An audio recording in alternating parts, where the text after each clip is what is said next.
Hello everyone, hope you're doing well. Today in War Thunder it is time to talk about something which a lot of people have been looking forward to for a long time, including me, and that is the addition of what we know as Squadron Vehicles, which are based on your activity of your squadron and also the activity of the individual. So, they've finally come to the game. They were supposed to come into the game in update 1.87. As you can see, this news article goes back to the 5th of March 2019, and it seems like they ran into a few technical issues, which still seem to have a few issues going on right now, at least from what I've seen, but at least now we have an official news post knowing that they are here. One thing I do want to point out with these vehicles is I do have access to them on the server. If you see right here, here is the Firecrest, which I've already unlocked, and then we have the this machine, the Project 35, the SKR, and then the other one is the M901, which you see right here. Now, what I couldn't get access to them if I had the work in progress client on, which is normally the client which I have on in War Thunder. So if you didn't know, if you have a look at the launcher of War Thunder, in the bottom right hand corner of it, there will be a work in progress client button, and if you tick it, you get access to a client which is a bit less unstable, but normally you get to see some of the newer features a little bit earlier, whether it comes to bug fixes or stuff like that. But if you have it unchecked, then you get the stable version of the game that everybody else gets. So if you have that unchecked, then you will be able to see the squadron vehicles, but if you have that checked, you won't be able to see them. So make sure, at least for now, that is unchecked, so you have access to these vehicles along with everybody else. Because that was the issue I was having earlier. I saw a lot of people talking about these squadron vehicles, and I was like, well, I can't see them. But luckily, you know, they're there. Now, another thing as well is the way that you get these squadron vehicles is it's based on your squadron's activity, and it's also based on your activity. So the way it works in game, if you are in a squadron, now, I will say, we do have two official tech squadrons in game. We have the Tech ES, the Elite Squadron, and then we have the Warrior Squadron. So, if you want to, you know, try and get into one of the squadrons, make sure to check the actual rules of the squadrons. Check them out in the Discord is probably the easiest place to do it. And also, make sure to either hit up Daddle Prince, who is a moderator on the Tech Hub Discord, for the Elite Squadron. And if you want to get into the Warrior Squadron, you know, hit up Pytor, who is another moderator. Basically, when it comes down to it, the Elite Squadron is more designed for stuff like World War mode, where the Warrior Squadron is more of a relaxed environment where people can just hang out and play together. So I'm sure a lot more of you will be interested in the Warrior Squadron, and it also has a lot less requirements compared to the Elite. So check those out in game. Check out all the information on the Discord in the Tech Hub Q&A, where it tells you all about this stuff. But if you want to see how these squadron vehicles work, well, you see them in the tech trees, and you also see them here. So if you just click them all. So this is the general screen and what it looks like. You can see they're going to add a bunch to this, or at least it's set up to add a bunch to this, since all of the functionality is there for different machines and different nations. And you can see that the Firecrest is already researched, and then I have now clicked to research this. You can order it 4G if you feel like it. The Firecrest was only about 1,000 GE, so it was actually, you know, quite cheap. And then the M901 is 384,000 squadron activity points, or squadron activity research. But you can see here you can click which one you want to research, so I can click between them and do it like that. So you can pick personally on an individual basis which one you want to research while, you know, going through this, and that is good. It means that, you know, it isn't a squadron that picks what vehicle they want to research. It is up to the individual. So make sure to come to this screen, which is hit the Squadron Vehicles tab, and make sure to see them all. Click the one that you want to research, and the way that you get the research for it is based on here. So you can see the activity in the last period. So this is your activity. The way that you can find your personal activity is if you hit the activity button, and here it is. So they've got a new version of activity. It's on a 3-day period. This was taught about, in March, how it's going to change. So I technically have 1800 activity over this time, and my reward is 40,000, I think, which is over, the last few weeks. So I should have 40,000 RP, which is saved up in order to put into these squadron vehicles. But you can see that there is a calculation which is done on your individual activity, which mine's at 100%, and then the squadron activity, which is at 49%. So what you want is about 50% or more squadron activity, and your activity to be as high as possible. So if you have 50% and then your activity at 100, then you would have 20k activity reward, and I'm pretty sure that is the activity reward per 3 days. So it does matter how active your squadron is, and it also matters how active you are. So make sure, if you are looking to get these vehicles as soon as possible, you pick a squadron that has a lot of activity and you also play a lot alongside it. Now, this is an additional thing on top of your normal research. So make sure that if you are researching a vehicle such as the T95E1 and you also want to research the Project 35 like I'm doing here, make sure that you have both selected. You can research a vehicle from a separate nation with using this system. So with the Firecrest, if I want to research the Firecrest, I can play the Soviets, and I can research a Soviet vehicle in the form of the MPK-163, a standard tech tree vehicle, and also choose in the squadron vehicles to research the Firecrest here. So you have a whole new system to research new vehicles which does not impact on the other system. So now you have 2 avenues of researching instead of 1. So one does not take away from the other, they overlap on top of each other. Therefore, whatever you do in this situation, as long as you pick the vehicle to research on the Squadrons tab that I showed you, you are able to research 2 vehicles at once, which is absolutely wonderful. It's exactly what you want from a system like this. So yeah, that is really incredibly well implemented. On top of this as well, there are some other things. So even though these are the following vehicles, the SKRPR-35, a Sea Hunter, I mean you can call it that I suppose, the M901 ITV, then you got the Firecrest, which is the fighter attacker for Britain. I've talked about all of these vehicles in the past. I've actually done videos on them in the past if you want to check them out. But there is one thing I do want to point out about the vehicles before we get into this, because I think it's really cool, and it's from the M901. So one thing that we've talked about in the past, which has been wonderful to see on stuff like the T62M, T72A, and other machines like the Flarak, is the animations that are on these machines. So this is the animation of the M901. So that's just a simple ATGM. Sorry if that was incredibly loud. And then here's the second ATGM. Right, simple as that, right? Now look at the reload animation. So it centers itself, it puts it back, as you can see, it opens the booty, it puts in the 80 gems, which you can't see, but that's okay, and there you go, it's back up to center. Isn't that wonderful? Stuff like this is the reason why I love playing War Thunder. Just the little things, whether it's a smoke animation, whether it's how, everything works, stuff like that. It is a wonderful scenario. So it centers itself, you can see it goes up, and then it opens up the back, and it comes out. And you can see inside we have a crew of 4, of course. Now, that isn't it just for the animations of the actual launcher for the M901. Look at this as well.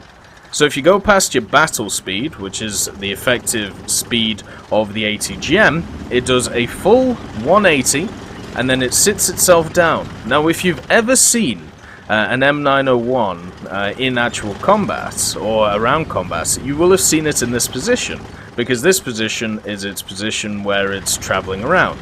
Isn't that just like there is no reason to add this apart from for polish. You know, nobody is really asking for an animation like that, but because it's in game, it is so nice to see. Like I can't express how the attention to detail on little things like that makes me incredibly happy when it comes to War Thunder. But I just wanted to show you guys that if you don't have access to War Thunder today, just because it's really nice. Now, what's my opinion on what to go for first? Well, the Firecrest is the cheapest, so if you want a new vehicle the quickest, you go for the Firecrest. If you want one which is the most usable, the Project 35, which you will find here, is easily the best if we talk about what's going to be usable in the game.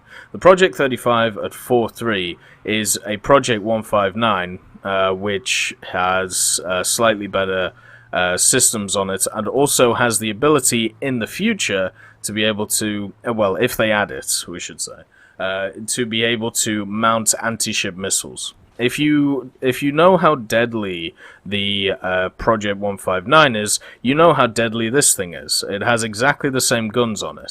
So I'll just show you a demonstration, because they have an incredible fire rate on them, and also it's quite a small target against... Oh, fair enough. Well, it's not going to let me in. But anyway, the main thing is, with it, the guns are incredibly fast-firing, and also, that must be another bug, hopefully it's fixed, and also has access to rockets, it's got torpedoes, it's fast, it doesn't have a lot of armor, but then again, not a lot of stuff around this has. So, if you've ever played the 159, or know somebody who's played the 159, the 35 is just a better version of it, so it's going to be very good. The Firecrest has limitations. It climbs okay. At least from first glance. Its rate of climb is a little bit lower than I would like, but it is a 4.0 vehicle. It only has two 12.7mm M3s. Now this is enough to get a job done, to kill like one or maybe two targets at a pinch. Only has 600 rounds of ammunition. Its high-speed performance is not great. It seems to be one of those mid-speed vehicles where you're going fast enough to make sure that you can lumber around, but at the same time, if you go too fast, it locks up, and if you go too slow, you are just bait. It seems very similar to the Typhoon in that case. I'm gonna have to do more testing, but right now I'm not too impressed with it. I'm happy that it's in the game, and also there is technically two Firecrests that flew. This is, I believe, the third version of the Firecrest, where the second one was used basically for wind tunnel testing, and the first one also flew. So there is a chance that we actually get a Firecrest in the tree as well. It does have access to 500 pounders, a torpedo, and also 8 RP3s, so it does have the opportunity to be used in a naval and ground capacity, which is lovely. And at 4.0, it is a decently stable aircraft. If you go up against stuff like G2 Trops, though, and F4s, it's going to be a rough battle unless you're above them, and even if you are above them, you know, you may have a few issues with turning on them, which, you know, the elevator doesn't seem as strong in this as other vehicles. So that's been my experience so far. I haven't really worked too hard to get kills, but I'm still young in its, you know, young in using it. The last one is the M901. So the M901 sits at a BR of 8.3, so you can run it with the Sheridan, the add-on stabilized M60. There's a nice lineup around it. What it doesn't have is really a lot of modification, so it should be easy to modify out. It is the most expensive by far of these three vehicles, so it's going to be the longest to take. That's why I'm, you know, leaving it last and getting the other two just so I can play them and have a bit of fun with them. The Ito is the only missile it gets, but it's a missile which is completely fine at 8.3. Remember, with the new quantitative matchmaking, even if you get into a 9.3, you'll only see like 4 at most of 9.3 vehicles. You'll mainly see stuff like 8.7s, Leopard A1, A1L44s, OF40s, you know, stuff like that, and you'll have stuff maybe like XM1s on your team, and also Shock Caldelays and Chieftains. So this Ito will be enough to be able to kick anything in the face and have a smash at it. It's also got great gun depression. The perfect place to use this thing would be to sit it behind a hill somewhere and just have that popping out the top, kind of like how you do the Radeon. So I can definitely see its use. The only issue I'm thinking of is you can actually crit this bit, so you can knock it out of action. So even sitting it behind a hill or a rock, you'll still be able to shoot this and knock it out. And also, at the same time, it only has 10 rounds of ammunition. So you have technically 10 shots at targets, which for a lot of vehicles would not be enough, at least if you played it in the defensive playstyle, which I'm thinking I'm personally going to play it in. So I can definitely see its use. It's going to fit really well in the 8-3 lineup, but if we're looking at the vehicles in order of usefulness, I would go, the Tier 1 one is the Project 35, the Tier 2 one is the M901, and then the Firecrest is in that Tier 3, but it's pretty close between the Firecrest and the 901. Obviously, it really depends on just what you want to get. On top of this as well, they don't get premium bonuses, so even though the place where they are located is in the premium part of the tech tree, they do not get the rewards of a premium. So you can see the Mustang Mark 1A here, it's a 3.7. Let's do the Whirlwind though, it's a 4.0, better comparison. It has 462% RP reward and 720% SL.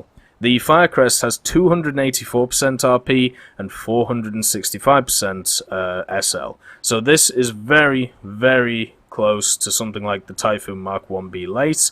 So therefore, I would say this just has the standard rewards from a normal tech tree vehicle, and also it doesn't seem to have the lot less repair costs that the premiums have compared to them. So these are basically just standard tech tree vehicles dressed up, in the premium section. It would be nice if in the tree at some point, maybe if we get a massive amount of these squadron vehicles, if they were given their own little space. Otherwise, it can get a bit confusing for players who would be like, well, why don't they have the same rewards? Or what is the difference between them, especially new players to the game? Right now, they're completely fine where they are, though, and you can tell the difference between them and other vehicles with this green tinge that they have, which I do like. I do like the green tinge. It's very nice on the blue background.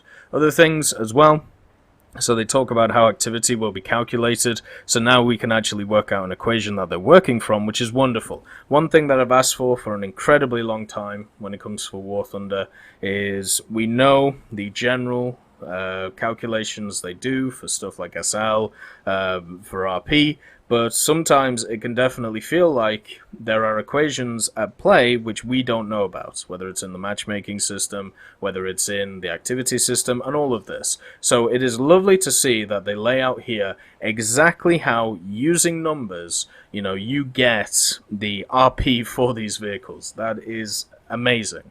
That is a great step forward. I hope we get more clarification for future stuff exactly like this. This is a perfect way of doing it. So if you participate in random battles and each 200 RP you earn, your squadron will receive 1 activity point. Every 3 days, these activity points will be converted into unique vehicles you have chosen for research. The reward will depend on your own activity compared to the average activity of the squadron's other members and total activity earned by all members of the squadron. Now you may say, well, they've only given us some numbers here, but remember, before, they gave us this, and they showed us exactly how much of a reward you get for this.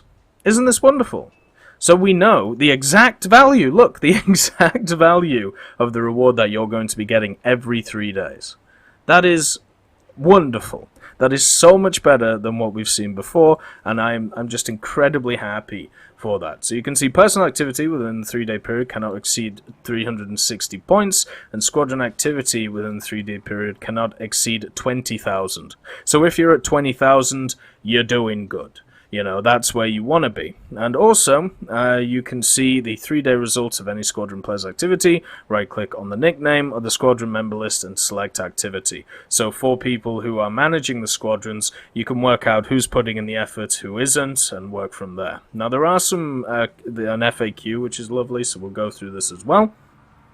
Where will researchable vehicles be placed in the research tree? The vehicles will be placed in the right side of the research window together with premium vehicles. Unlike the premium vehicles, they will be highlighted in green. I've already showed you this, so it's very easy to see them. Will training squadrons be able to receive points for the research for squadron vehicles? Yes, they will able to. So, if you don't want to spend the GE on a on a squadron, you can create a training squadron for Silver Lions and be able to do this, go through this system as well. So what this means is you personally don't have to spend G. This doesn't cost you, if you don't want it to, none of this would cost you any money to do, because you can set up a training squadron with SL, get a bunch of your mates together, and grind out these vehicles.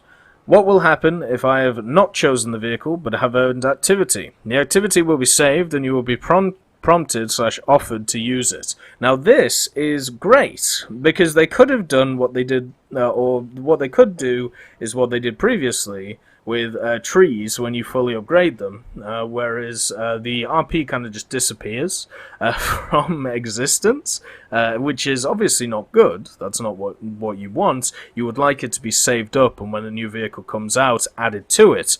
But if they do it like this, obviously it means that you can accumulate stuff and then dump it on something. Now, what I would like to know is, at least for now, is it reactive or proactive right now? Because if I look at my stats, I have this much reward for the 6th of July, this much reward for the 3rd of July and the 30th of July.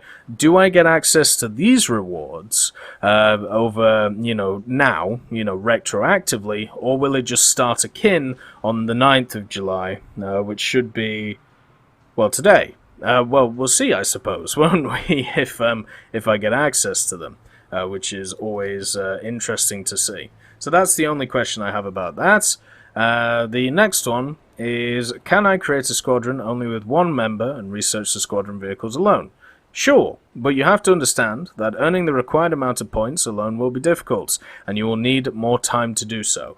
So, as an individual, you can do this, and you can also do it without using G. You can use it for Silver Lions with the training squadrons idea, but if I were you, find a community, talk to them, get involved. There are plenty of squadrons out there, plenty of lovely people that I've talked to over the years, and if you need some guidance on where to join squadrons or who to look for, there are plenty of people on the Tech Hub Discord who will point you in the correct directions and working out what is best for you. Are you an arcade player? I know a bunch of squadrons who are incredibly good at arcade, and that's something I can point you towards. I know PlayStation squadrons. I know realistic squadrons, simulator squadrons, competitive squadrons. So, and many people do as well. So if you want access to that, the best place to do it is just to ask people on the Tech Hub. The next question is, how does the total activity of all squadron members affect the research of the squadron vehicles? So once again, putting in hard numbers, which is great. The activity points used for researching the squadron vehicles will be calculated on the basis of the total activity earned by all squadron members. For example, if you have 10 players in the squadron and all of them earn 100 activity points, the award will be calculated on the basis of 1,000 points. So I hope you understand that. It's all relative, is pretty much what it's saying. So therefore, the ratio that you personally have within it is as important as the total number itself. Now, this is the bit which is personally annoying to me, which is the last part of the whole thing. So before we get into it, because it will seem like I'm being incredibly negative and ending this video on a bad note, I do want to say before we get into the last question that I am incredibly impressed with this system. This is, just think about it, we have never had a new research system added to War Thunder.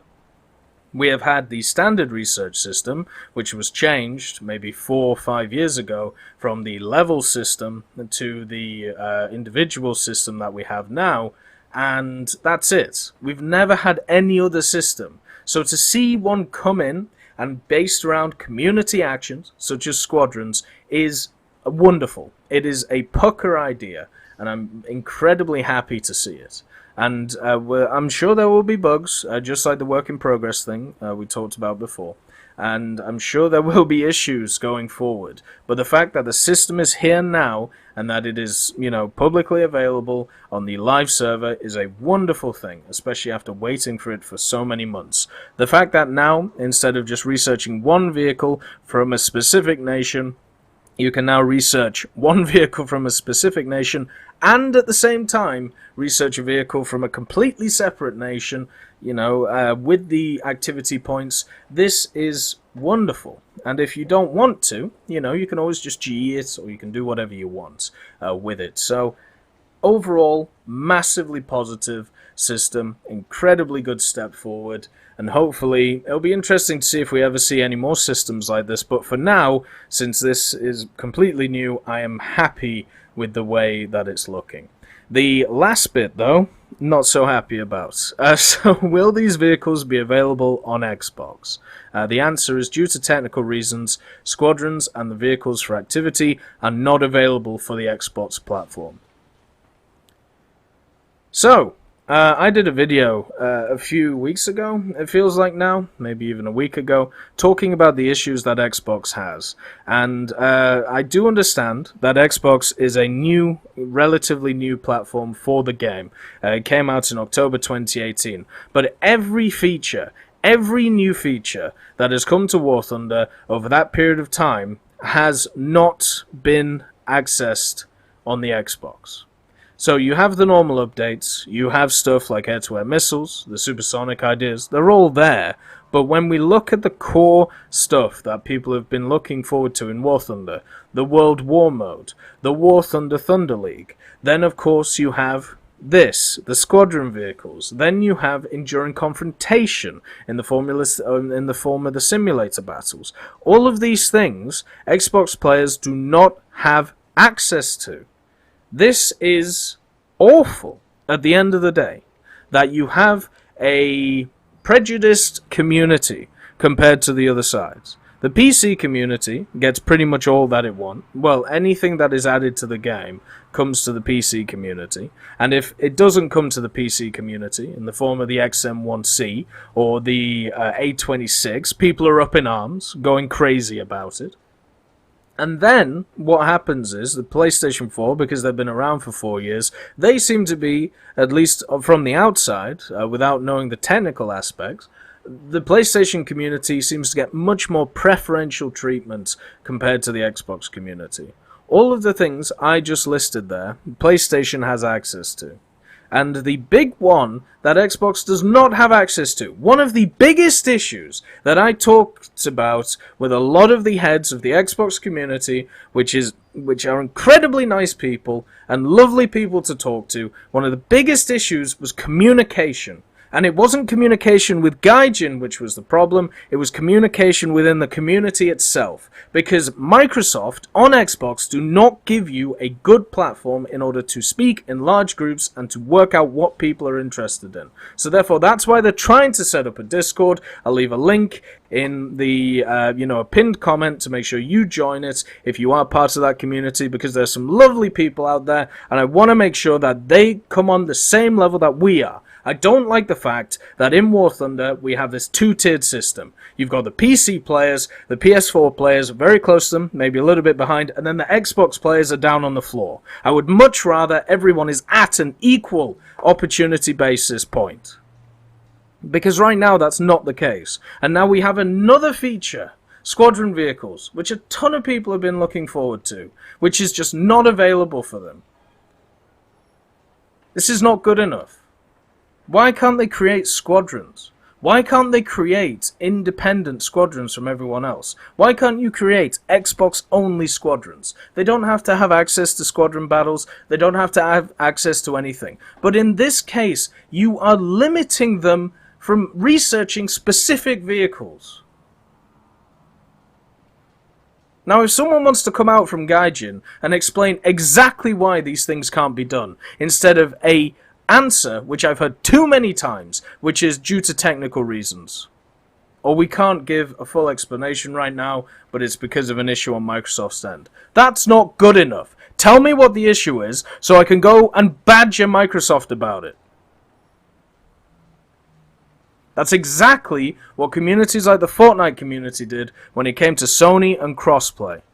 They badgered them. They smashed them in the face with it. They wouldn't stop talking about it, and eventually Sony and Epic Games came up with a deal. Please, for the love of God, give me the reasons why it can't be done.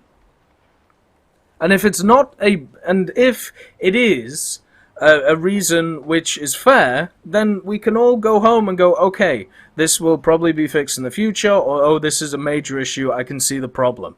But if it's a minor thing, my God, you have a massive swathe of your community which is just not getting access to new features. This is not good enough. So for the love of God, please, let's stop treating Xbox players as second-class citizens in this regard. Let's get this fixed.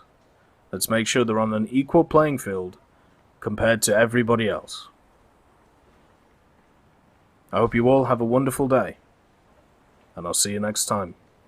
I'd just like to thank B. Young, Blackie, Daniel Stanton, John Reinman, Leonard Rudnick, Martinez, Matati, Moxie, Nick Graham, Alobrilo, Super Cacti, Elove Goats, and Seductive Trashcan for supporting the channel.